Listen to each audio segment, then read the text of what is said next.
আসসালামু আলাইকুম।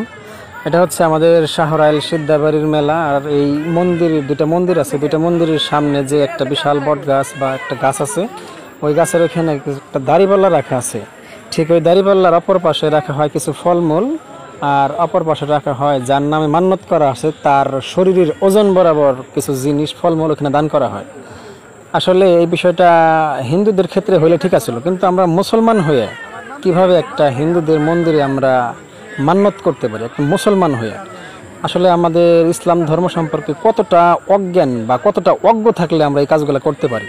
এই যে শিশুগুলো দিতেছে, শিশুগুলোর যে মান্যত ছিল যে পূরণ করতেছে, এগুলো সবগুলাই মুসলমানের সন্তান।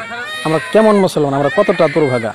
আমাদের সকলকে আসলে সচেতন করা উচিত। আমাদের আশেপাশে যারা আছে, আমরা যারা কমপক্ষে একটু বুঝি, যারা আমাদের ন্যূনতম মূল্যবোধ আছে, আমরা তারা যেন এই সকল মানুষকে একটু বোঝাই যে আসলে আমরা মুসলমান হয়ে আমরা কিভাবে হিন্দুদের মন্দিরে বা হিন্দুদের দরগায় আমরা মান্যত করতে পারি। আল্লাহ এই সকল বিষয় থেকে আমাদের সকলকে হেফাজত করুন।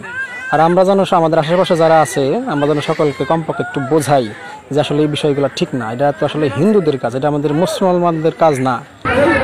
এটা সাধারণত হয়েছিল কি কি হয়েছিল, কিসের জন্য আর কি? মাংস সিদ্ধার করে, বুঝছে নাই এমনিতেই না? হ্যাঁ। আচ্ছা, আচ্ছা।